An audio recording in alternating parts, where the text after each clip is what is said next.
الحمد لله نحمده ونستعينه ونستغفره ونعوذ بالله من شرور أنفسنا ومن سيئات أعمالنا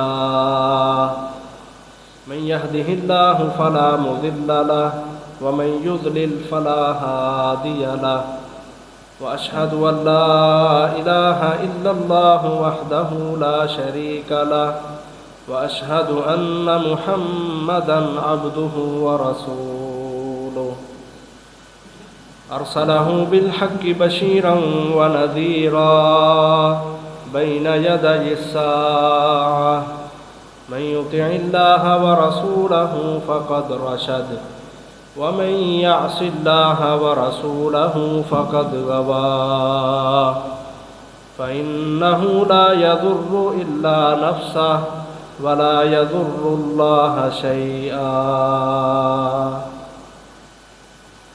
نسأل الله ربنا تبارك وتعالى أن يجعلنا ممن يطيعه ويطيع رسوله ويتبع رضوانه ويجتنب سخطه فإنما نحن به وله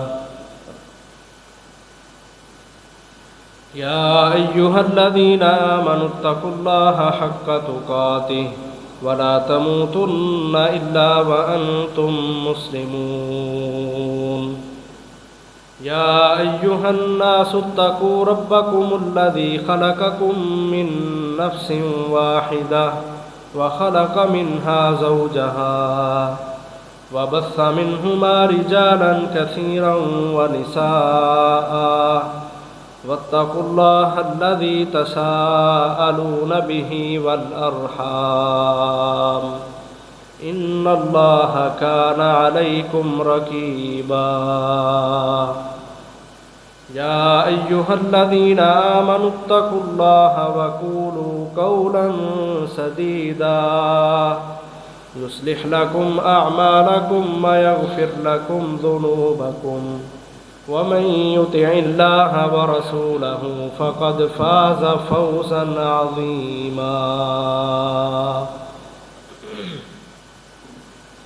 أما بعد فإن خير الحديث كتاب الله وخير الهدي هدي محمد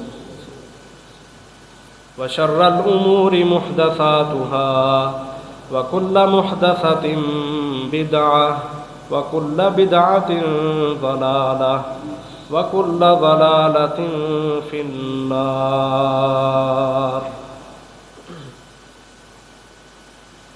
فقال الله تبارك وتعالى في القرآن المجيد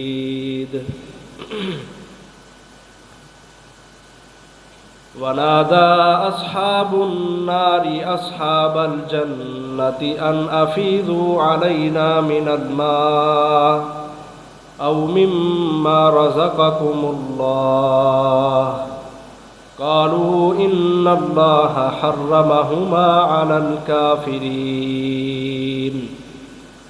الذين اتخذوا دينهم لهوا ولعبا وغرتهم الحياة الدنيا فاليوم ننساهم كما نسوا لقاء يومهم هذا وما كانوا بآياتنا يجحدون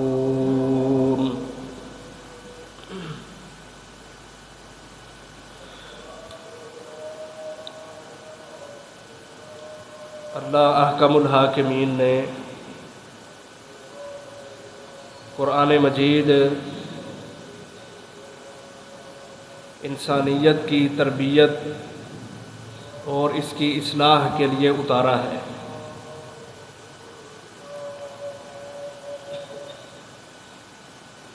اللہ تعالیٰ قرآن میں فرماتے ہیں وَأَنزَلْنَا إِلَيْكَ الذِّكْرَ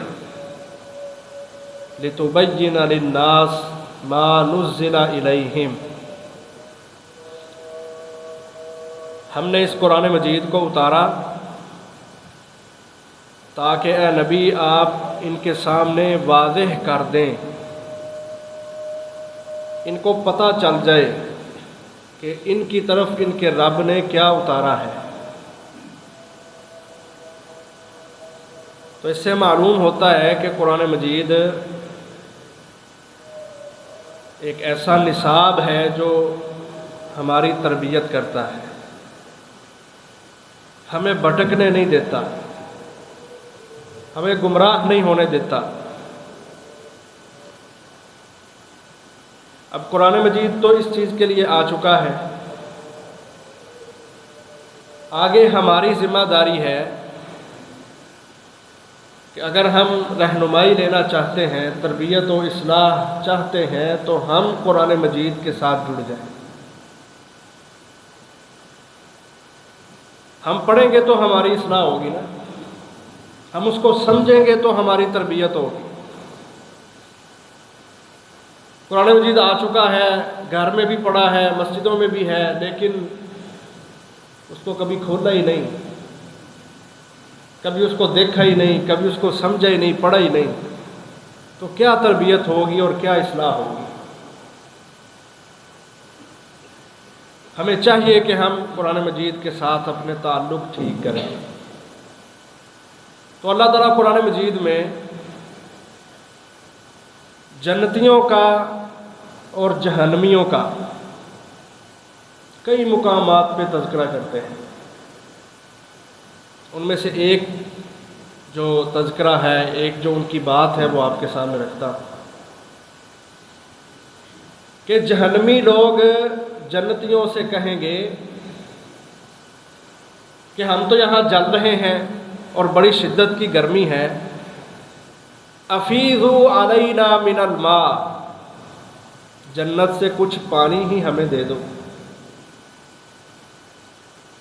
کچھ پانی جنت سے، چشموں کا، نہروں کا، جنت کی نہروں کا، وہ ہمیں بھی دے دو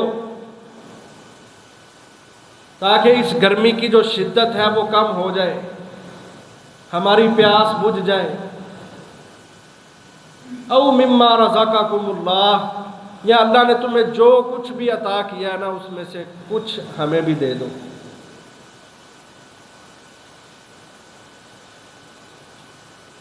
اب یہ وہاں کی بات ہے کہ جب دنیا ختم ہے اور لوگ اپنے اپنے اعمال کے مطابق اپنی سزا اور جزا کا فیصلہ کروا کے اپنے اپنے ٹھکانوں پہ ہیں۔ یہاں دنیا میں تو ہم اس چیز کو نہیں نہ دیکھتے، احساس نہیں، خدمت کا جذبہ نہیں، لوگوں کے کام آنے کی سوچ ہی نہیں، مفاد پرستی اور دلوں کے اوپر دنیا داری کا چھا جانا۔ تو بہرحال جہنمی کہیں گے کہ ہمیں کچھ پانی دے دو یا کچھ چیز ایسی جو بھی تمہیں اللہ نے عطا کی ہے ہمیں بھی دے دو۔ تو وہ آگے سے جواب دیں گے ان اللہ حرمہما علی الکافرین، وہ لوگ جو دنیا میں کفر کرتے رہے، اللہ کی بات، نبی کی بات ان کے لیے کوئی اہمیت نہیں رکھتی تھی، ایسے لوگوں پہ اللہ نے جنت کی ہر نعمت کو حرام کر دیا ہے۔ تم یہاں ہی جلتے رہو گے، بھونتے رہو گے، سڑتے رہو گے، پیاس سے دو چار ہوگے، بھوک سے دو چار ہوگے، لیکن تمہیں جنت کی کوئی نعمت نہیں ملے گی۔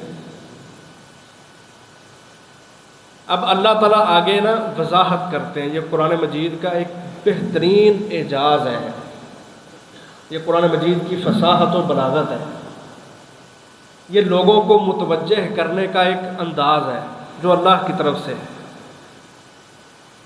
کہ اللہ نے پہلے بول دیا علی الکافرین، کفر کرنے والوں پہ ہم نے اس چیز کو حرام کر دیا ہے۔ اگلی آیت میں اللہ نے وضاحت کر دی کہ کفر کرنے والے لوگ کون ہوتے ہیں۔ اگر وضاحت نہ ہوتی تو ہم تو مسلمان سمجھ لیتے کہ یہ ہمارے لیے نہیں ہے، یہ تو کافروں کے لیے ہے۔ پھر قرآن مجید ہماری تربیت کے لیے نہ ہوتا، قرآن مجید کفار کی بھی تربیت کرتا ہے اور مسلمانوں کی بھی تربیت کرتا ہے۔ آج کا مسلمان مت یہ گمان کرے کہ میں تو مسلمان ہوں، میں نے کلمہ پڑھا ہوا ہے، تو بس ٹھیک ہے، یہ قرآن مجید یہ تو کفار کے لیے ہے، اس میں توحید کی دعوت ہے، اس میں رسالت کی باتیں ہیں، اس میں آخرت کی باتیں ہیں، تو یہ تو ان لوگوں کے لیے ہے نا جو ایمان نہیں لے کے آئے، میں تو مومن ہوں۔ یہ جو خدشہ آنا تھا نا انسان کے ذہن میں، اللہ نے اس کی اصلاح کرتے ہوئے قرآن مجید میں یہ انداز اختیار کیا کہ آگے اللہ نے وضاحتاً یہ بات ارشاد فرما دی کہ اللہ کے ساتھ کفر کرنے والے لوگ کون ہوتے ہیں۔ فرمایا الذین اتخذوا دینہم لہوا و لعبا، وہ لوگ جنہوں نے اسلام کو، اس ضابطہ حیات کو کھیل اور تماشا بنا لیا ہوا تھا۔ دین کی باتیں، اللہ کی باتیں، رسول اللہ صلی اللہ علیہ وسلم کے فرامین، دنیا کے اندر اللہ اور اس کے رسول کے احکامات کی پرواہ نہ کرنے والے لوگ یہ ہیں جنہوں نے دین کو تماشا بنایا ہوا ہے، مذاق سمجھا ہوا ہے۔ یہ ہیں جو جہنم کے اندر پڑے ہوئے ہیں، یہ ہیں وہ جو جنتیوں سے پانی مانگ رہے ہیں، رزق مانگ رہے ہیں،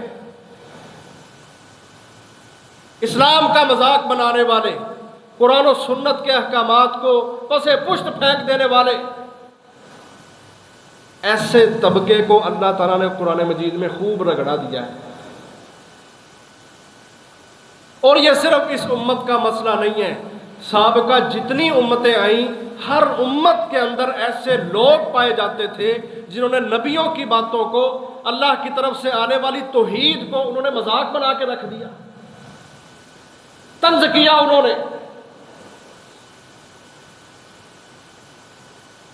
آپ قرآن مجید اٹھائیں، آپ کو مکمل تفصیل کے ساتھ اللہ تبارک و تعالیٰ ان سابقہ قوموں کی عادات، ان کے اخلاق، ان کے رویے نبیوں کے ساتھ اور اللہ کے ساتھ کیسے تھے، اللہ تفصیلاً آگاہ کرتے ہیں۔ ایک مثال آپ کے سامنے رکھتا ہوں۔ نوح علیہ السلام 950 سال قوم کو دعوت دیتے ہیں، لیکن چند لوگ مانتے ہیں، صرف چند لوگ، اور اتنے سرکش، اتنا طنز کرنے والے دین کے اوپر، نوح علیہ السلام کی رسالت کے اوپر اور توحید کے اوپر، کہ جب نہیں مانے تو اللہ نے نوح علیہ السلام سے کہا آپ نہ کشتی تیار کریں، وَاصْنَعِ الْفُلْكَ بِأَعْيُنِنَا وَوَحْيِنَا، آپ کشتی تیار کریں۔ اچھا، اب جو بھی کافر سردار پاس سے گزرتا تو وہ مذاق کرتا۔ اللہ نے قرآن میں یہ ان کا یہ جو عادت ہے نا اس کو بیان کیا ہے، کُلَّمَا مَرَّ عَلَيْهِ مَلَأٌ مِّن قَوْمِهِ سَخِرُوا مِنْهُ، جب بھی ان کا کوئی سردار ان کافروں کا جو ایمان نہیں لائے تھے وہ نوح علیہ السلام کے پاس سے گزرتا، سَخِرُوا مِنْهُ، مذاق اڑاتا، کہتا نوح اتنے بڑے پہاڑ ہیں، یہاں پہ کہاں کشتی تیار کر رہا ہے، نہ یہاں پہ پانی، نہ کوئی دریا، نہ کوئی سمندر، مذاق بناتے نوح علیہ السلام کا۔ اللہ تعالیٰ نے وحی کے ذریعے اپنے نبی کو کہا ان سے آپ کہیں ان تسخروا منا فإنا نسخر منکم کما تسخرون، ٹھیک ہے تم ہمارا مذاق بنا رہے ہو نا، لیکن وہ وقت قریب ہے کہ ہم بھی تمہارا مذاق بنائیں گے۔ اب اللہ کے کام ہے نا، طوفان آیا، وہ آگ جو پانی جو ہوتا ہے، پانی وہ آگ کو بجھاتا ہے، اس تنور کے اندر جہاں پہ روٹیاں لگ رہی تھیں، اللہ تعالیٰ کی قدرتیں دیکھیں آپ، اللہ نے سب سے پہلے اس تندور سے پانی کو نکالا ہے، تندور سے، وہ جو جل رہا تھا جس میں آگ جلی ہوئی تھی، اللہ نے وہاں سے پانی کو حکم دیا، پانی وہاں سے پھوٹنے لگ گیا۔ وفارت تنور، قرآن مجید میں لفظ ہے تندور کے، تندور پھوٹ پڑا، وہ پانی نکلتا اتنا پانی مفسرین لکھتے ہیں کہ پوری دنیا کے اوپر اس وقت طوفان آیا تھا، پوری دنیا کے اوپر، حتیٰ کہ بیت اللہ جو ہے نا اللہ کا گھر، اس کو سب سے پہلے آدم علیہ السلام نے اور فرشتوں کے ساتھ مل کر تعمیر کیا تھا اس بیت اللہ کو۔ جب طوفان آیا وہ بیت اللہ بھی گر گیا۔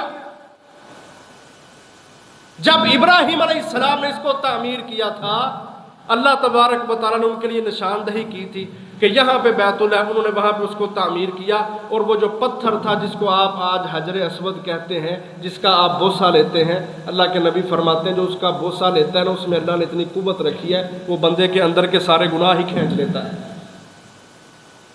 کہا وہ جنت کا پتھر ہے، جب وہ دنیا پہ آیا تھا تو سفید رنگ کا تھا، انسانوں کے گناہ چوس چوس کے وہ کالا ہو چکا ہے۔ اس کو اللہ تعالیٰ نے جبل ابی قبیس، مکہ کا ایک پہاڑ تھا، اس میں محفوظ کیا۔ ابراہیم علیہ السلام کو وحی کے ذریعے بتایا تو انہوں نے وہاں سے لا کے اس کو رکھا تھا، اس کو نصب کیا تھا۔ یعنی پوری دنیا کے اوپر طوفان، ساری دنیا تباہ۔ تو یہ ایک مثال میں نے آپ کے سامنے رکھی کہ ہمیشہ سابقہ قوموں کے اندر بھی ایسے لوگ آئے جنہوں نے انبیاء کا، اللہ تبارک و تعالیٰ کا ہمیشہ مذاق بنایا، طنز اڑایا، تو اللہ نے ان کو تباہ و برباد کر کے رکھ دیا۔ اسی طرح قوم لوط ہے، قوم سمود ہے، قوم عاد ہے، قوم شعیب ہے، قوم موسیٰ، قوم عیسیٰ، یہ سارے بنی اسرائیل، یہ یہودی، یہ عیسائی، سب کے سب تب بھی مذاق اڑایا کرتے تھے اپنے نبیوں کا، اللہ کی توحید کا۔ آج بھی وہ کرتے ہیں، آج بھی نبی علیہ السلام کے خاکے بن جاتے ہیں، قرآن مجید کو پھاڑتے ہیں، معاذ اللہ قرآن مجید کے اوراق کو وہ اپنے واش روم میں قضائے حاجت کے لیے استنجے کے طور پہ رکھتے ہیں۔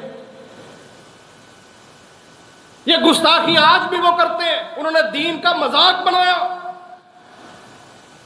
محمد الرسول اللہ سے انہوں نے دشمنیاں کی صلی اللہ علیہ وسلم، اسلام کو ناپسند کیا۔